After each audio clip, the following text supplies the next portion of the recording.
Namaskaram. So I've just finished my morning sadhana, and today I would like to discuss a little bit extensively on the chakras.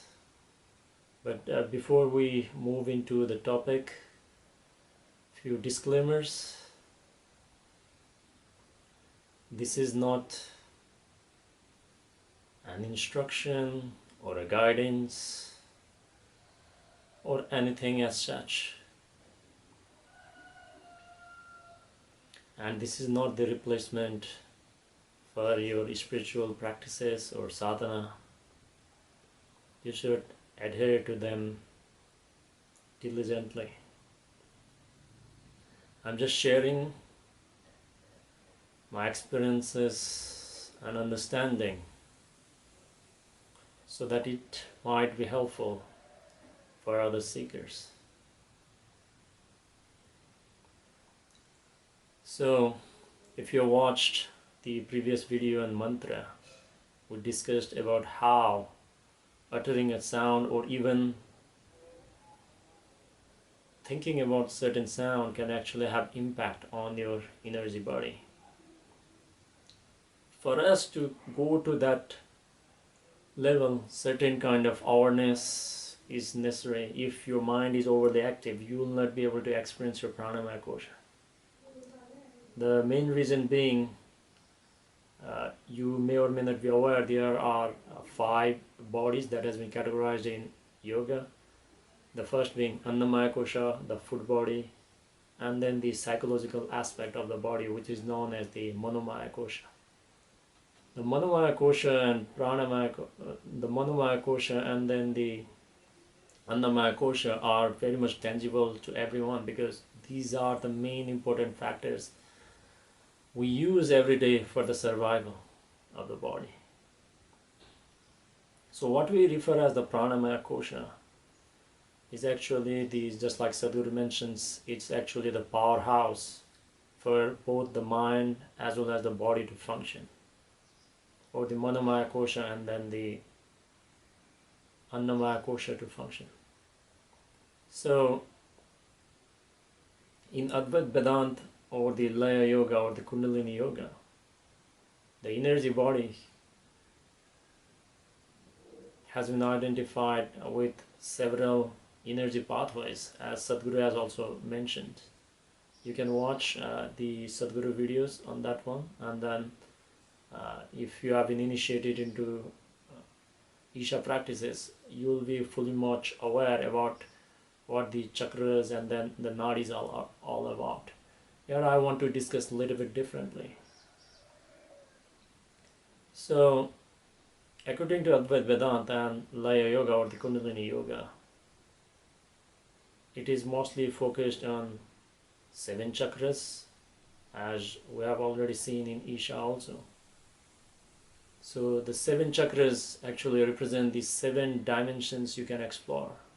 Although it has got many dimensions or facets out of it because of the different nadis and everything, because as Sadhguru has mentioned, there are a total of 72,000 nadis, and there are many junction points which are known as the chakras, but 7 of them are the most dominant.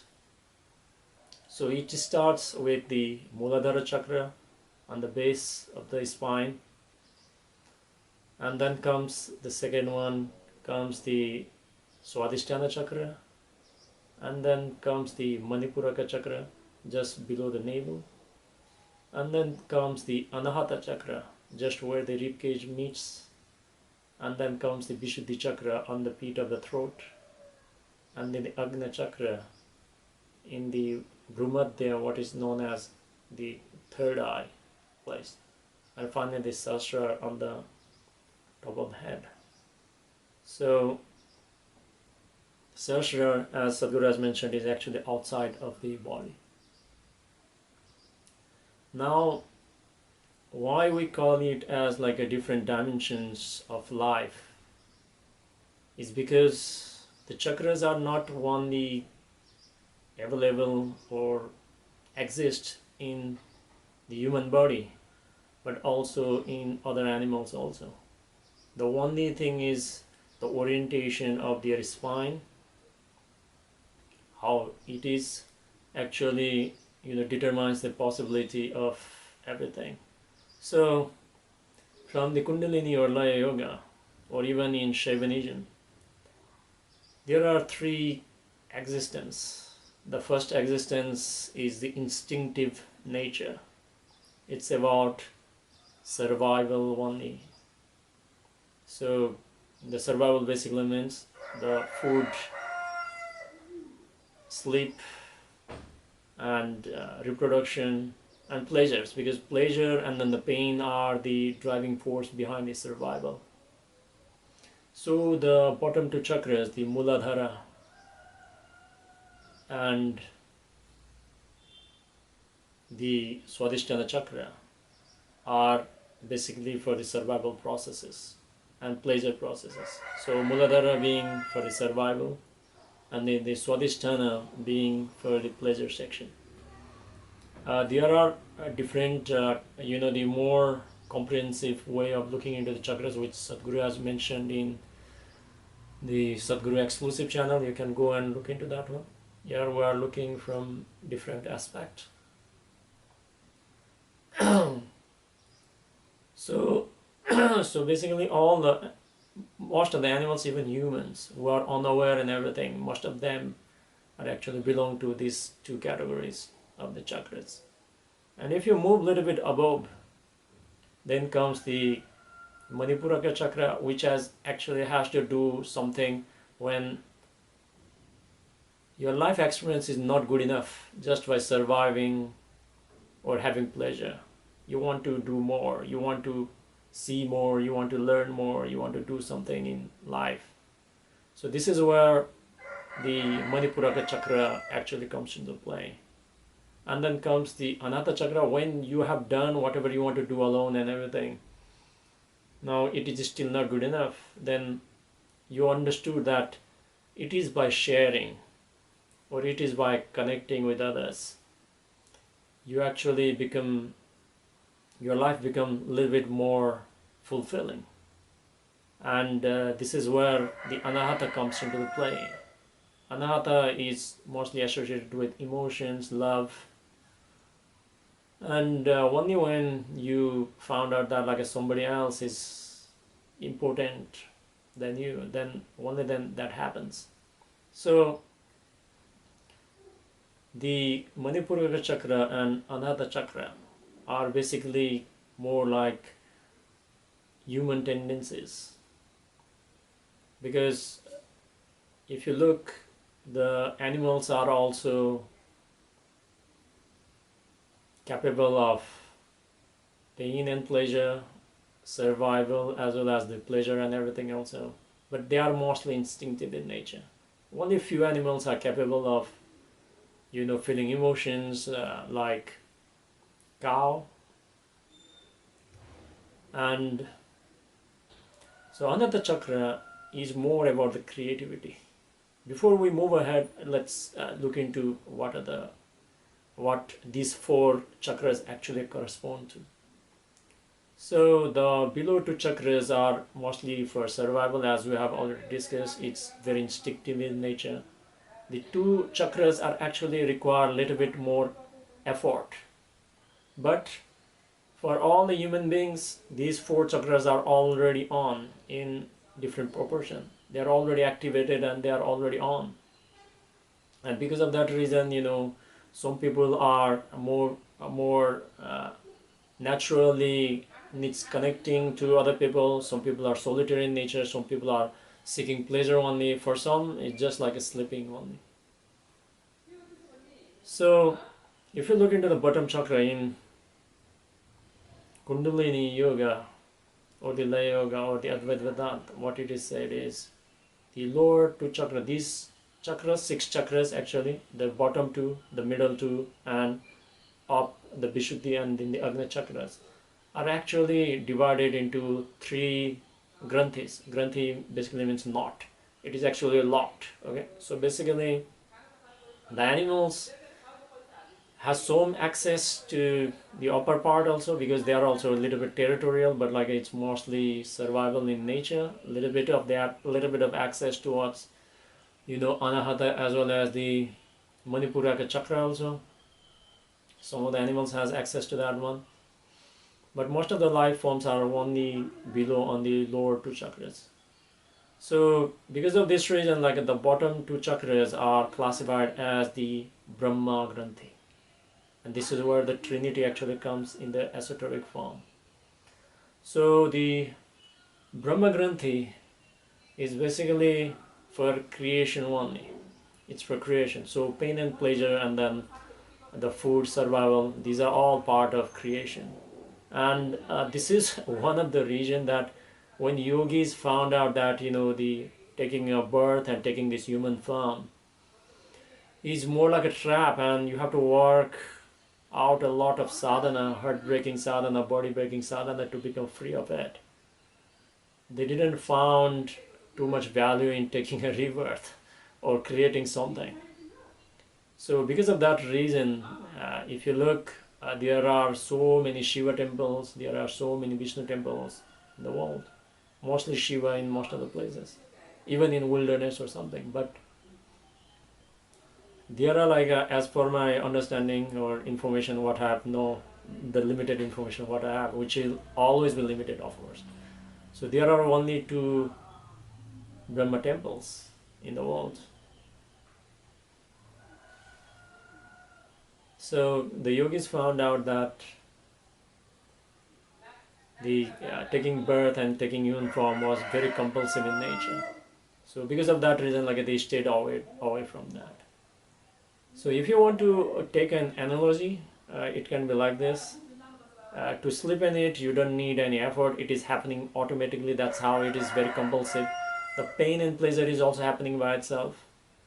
You just put the food into the mouth, like it is going to taste sweet or bitter or something. You don't need to put too much of effort over there. So these are automatic processes. This is known as the Brahma Granthi. So basically, like the animal forms, the life forms, which are in the form of animal or like other creatures, they are locked within mostly with the Brahma Granthi. So what we call as a human, because of the vertical nature of the spinal cord, they already have access to upper 2 dimensions naturally also. So which is actually the Manipuraka chakra and then the Anahata chakra. So if you want to take an analogy, it could be like this. So in the like Mooladhara chakra, it's more like, you just want to eat. What you are going to eat does not really matter. Now if you go a little bit up to the Swadhisthana chakra, you want to eat food that tastes better. And if you want to go to the Manipuraka chakra, you want to taste better, but like you don't only want to eat like but like you want to go to a specific place and eat it, or like in a specific way you want to eat it. So that is going to be the Manipuraka chakra. But now like you found out that okay, like just eating was not good enough, just eating taste was not good enough, but also you have to go to somewhere and eat it is, you tried that one also but not good enough, but you actually found out that by connecting to someone actually feels better. So you started sharing your food with someone, now the same food. So this is what is also known as the synergy effect.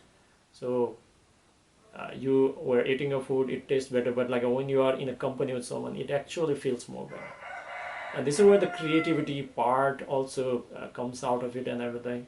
But the Manipuraka part and then the Anahata part are relatively difficult than, the Brahma Granthi, which is basically the survival aspect or the creation aspect.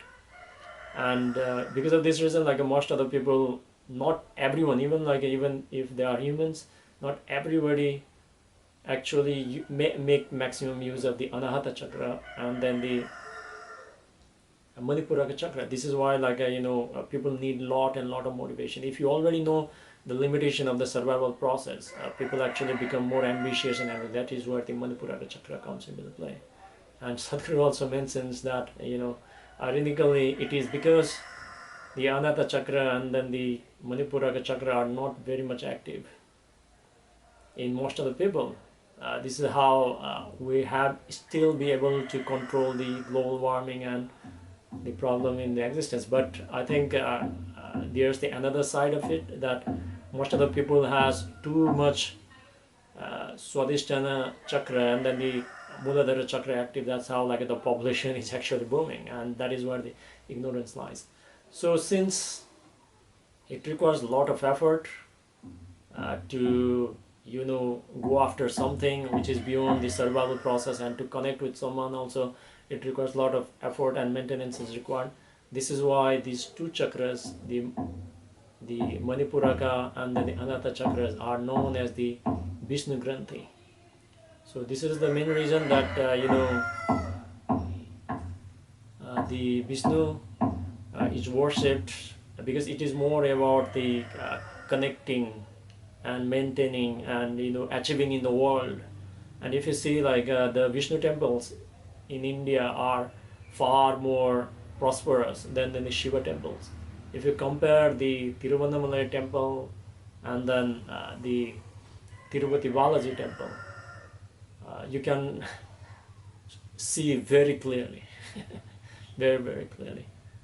Yeah, one of the temple where like you can find both is the Rameshwaram temple. Again, that is also, although it is a Jyotirlingam, but like because of the devotees from the Vaishnava, it also like visits over there. That's the different aspect. So people who have seen the limitations of you can say the survival process, they naturally move towards the ambitions and then like maintenance and then connecting with people. And this is where also comes the Bhakti Yoga part, because beginning of the Bhakti Yoga, it's not totally Bhakti Yoga, but like comes the starting of the Bhakti Yoga, because now like you are slowly seeing the value of the connection. But whatever you achieve in your life, whatever you may have conquered or like you have gained and you have connected with everything or something, if you know that whether you are too old and then like you can see that okay, my death is approaching, or you are just right now also like if you are aware that you can die any moment, then all this like ambitions and connecting does not actually make sense to you. So basically like these four chakras are actually what keeps you human.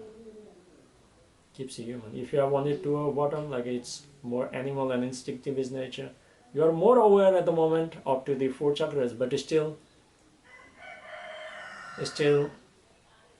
you are still limited. And that is where you actually make use of the upper two chakras now, which are the Visuddhi chakra and then the Agnya chakra.